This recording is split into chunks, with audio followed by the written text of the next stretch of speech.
Madame la ministre, messieurs les ministres, excellences, chers amis, que vous dire? Alors, j'ai aussi préparé un discours. J'ai même refait faire un discours par ChatGPT et Gemini pour essayer d'avoir un peu d'originalité. Et j'ai entendu les discours précédents avec toute la vision, tout le cadre légal, d'accord, etc.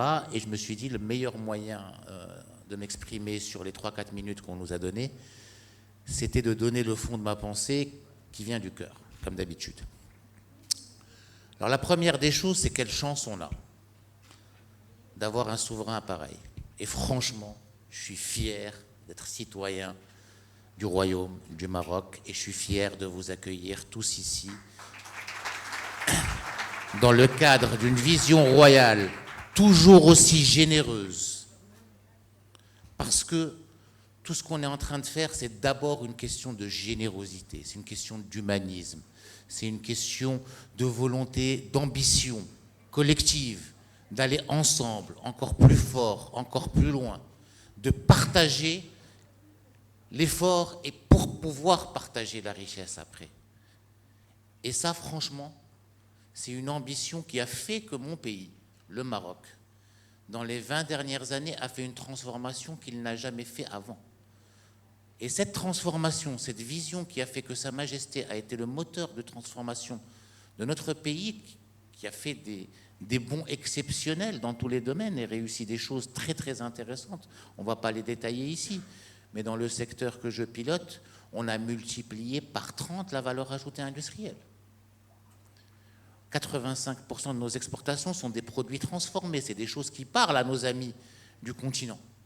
Quand on parle de valorisation, de diversification, de talent, etc. Et c'est des produits de haute et moyenne gamme.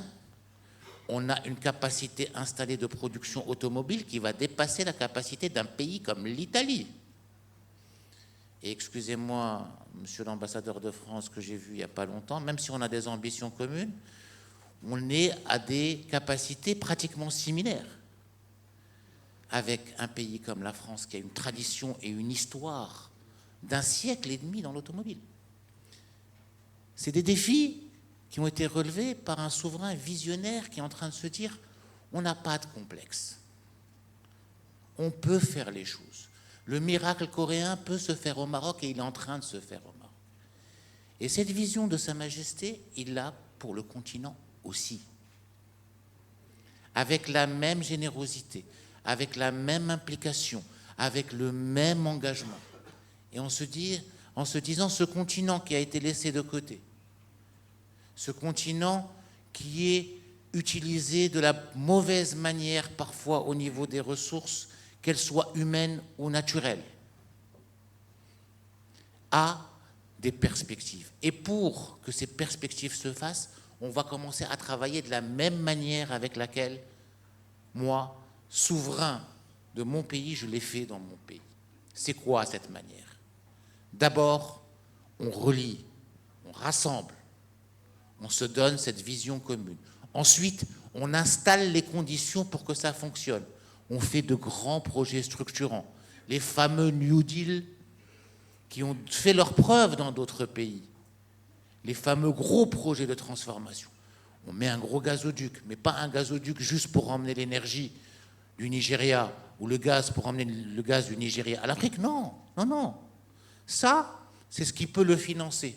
Mais c'est ce qui peut financer le développement de 13 pays en mettant des phosphates, mettant des fertilisants, assurant la sécurité alimentaire de tous ces pays à chaque étape du gazoduc, en donnant de l'énergie pour pouvoir transformer, industrialiser tous ces pays, en créant des corridors énergétiques. Deuxième engagement, on crée un corridor économique, la façade atlantique. On a un peu de mal à le faire sur la façade méditerranéenne de l'Afrique. C'est pas qu'on ne veut pas, mais on n'a pas les meilleurs voisins du monde du côté de la Méditerranée. On a peut-être de meilleurs voisins sur le côté atlantique qui ont envie de s'engager avec nous. Mais ça viendra. Quand on démontrera que c'est bon, que ça crée de la valeur, les gens ne sont pas dupes. Les gens ne sont pas dupes. Ils savent que la main tendue marocaine, que l'initiative marocaine n'est pas une initiative pour profiter, pour abuser. Vous savez, nous, on est intégrés à 58% avec l'Union européenne dans les échanges. La profondeur de marché européenne est exceptionnelle pour vendre nos produits.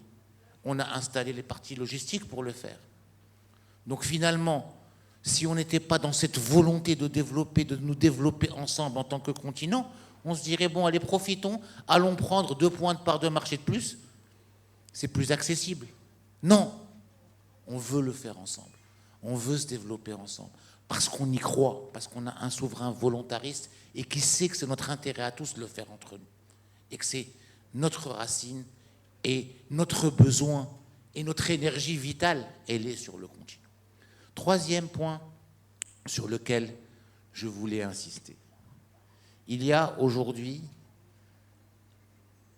quand on discute avec nos partenaires stratégiques, nos partenaires financiers, ils nous disent oui, très bien, vous n'avez pas de projet à la hauteur de ce qu'on peut accompagner.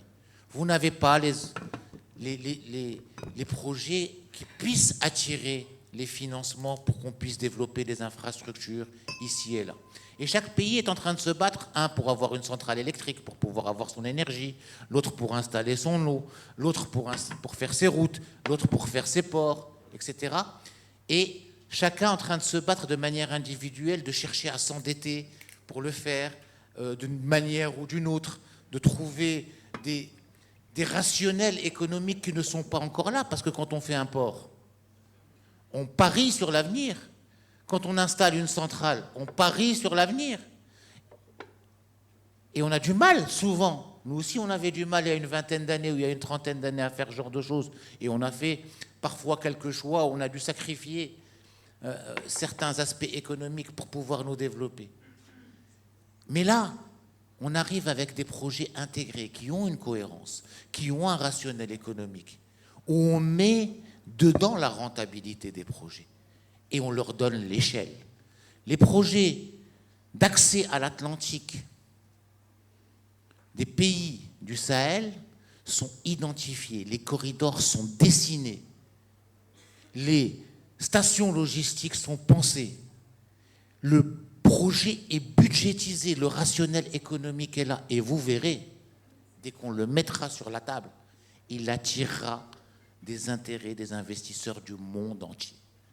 L'Afrique est en marche grâce à une vision, grâce à une volonté, grâce à une ambition et grâce à cette fraternité et à cette exigence qui nous lie tous d'offrir un avenir meilleur à nos jeunes. On n'a pas d'autre choix que nous développer. On a aujourd'hui une feuille de route sur l'Atlantique qui est exceptionnelle et même sur le continent qui l'est tout autant. La main tendue du Maroc est là. Rejoignez-nous dans cette belle aventure.